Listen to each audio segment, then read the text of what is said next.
Welcome to the Break Free Real Estate Podcast. Hey everyone, today David and I are here and we're going to talk about, will the Fed pause the rate hikes and how is this going to affect investors? So for those of you who haven't been following, the Fed kind of is continuing to raise the rates. They said that they were planning on stopping the rate hike, but then they didn't. And so who knows what's going to happen, if they're going to continue to raise it or if they're actually going to pause it. David, what are your thoughts? Yeah, I think there's a general consensus based on the last meeting. So we're recording late May. So they just had their May meeting a few weeks ago. And in that meeting, they did raise by 25 basis points. So that brought the target range to roughly 5.25. But in that, they did state that there was a few comments made, and obviously the markets just sort of listen to everything that Powell says, and they try to read between the lines on what he's saying. And one line that he put in there was, the committee will be looking for some further evidence that inflation is moderating before deciding on the pace of future rate increases. So there is sort of this statement that there's a possibility of raising, but I think in general, people believe that the Fed is likely to pause hiking interest rates, and then that would be in the next meeting in June. So we'll see what happens there. I listen to a lot smarter people than me.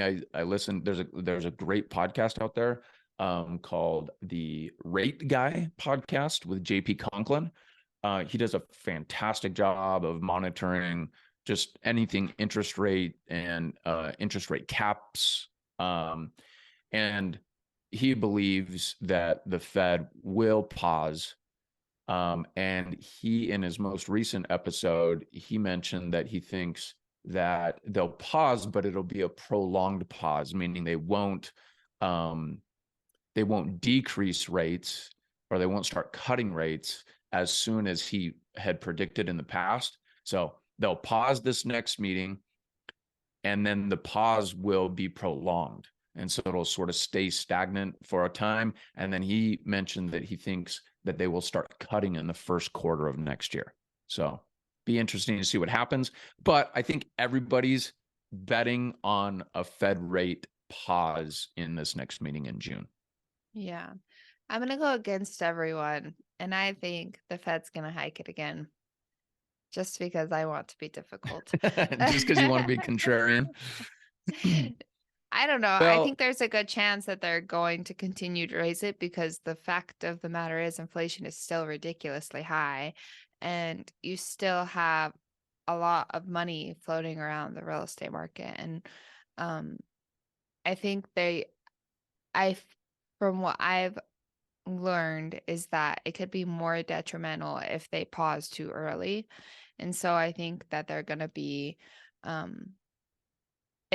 if it's an unknown, if there's any unknowns, then they're going to continue to raise it until that they're sure that they should pause it, because otherwise it's going to be more detrimental, from my understanding. So I think they're going to raise it again. yeah, should we make a bet? Three more Should we make a times. bet on They're going to this? raise it 3 more times, a quarter basis point. You think they'll raise 3 more times? And then we'll pause. We'll hold for 2 years. Oh my gosh. Okay. So now if it's anything less, then everyone will be happy.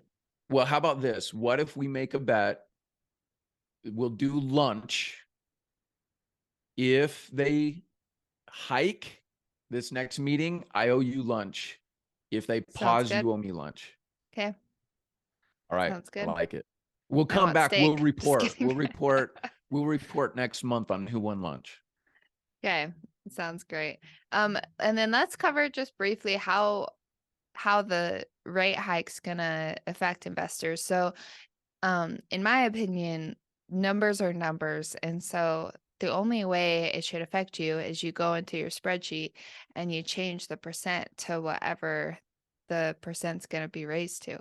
And that's the biggest way that it should investors, because you should still be looking for property to buy.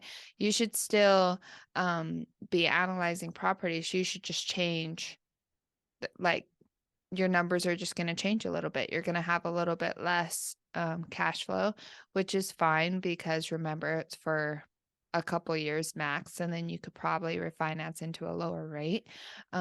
So really the effect it has on investors is just that you have to analyze your properties as if the rate's going to be a little bit higher, and maybe there's going to be less investors in the market, meaning that you can actually take advantage of these high interest rates. So I'm hoping that it raises 3 more times, because then no one else is going to want to buy.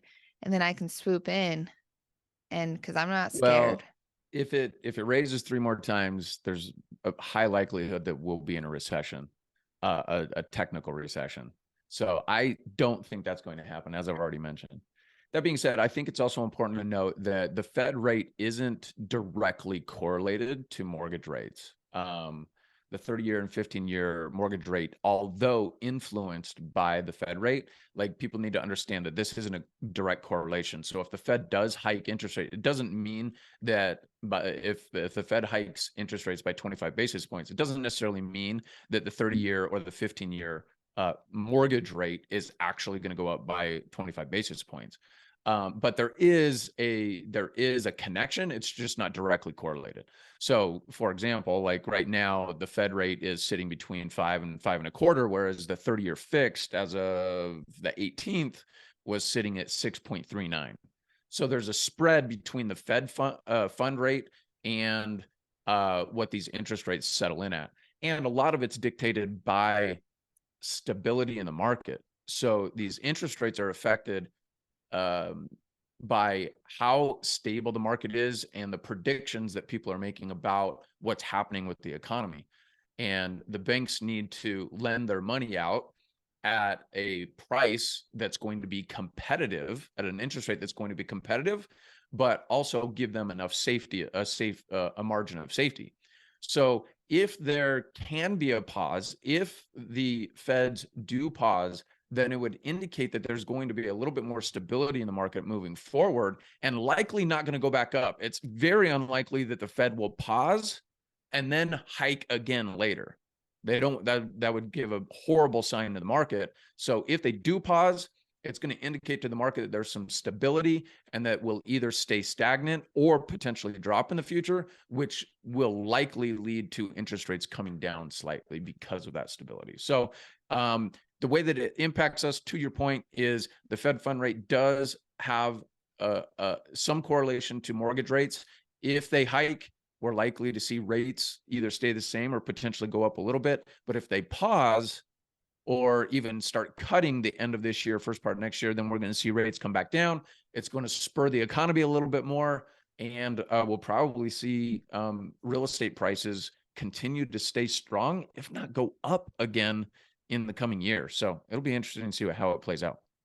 Yeah, for sure. And I mean, some newbie advice is get friends, become friends with the lender that you can have these conversations with. Like, ask him what the rate is, after the Fed raises the rate this next meeting.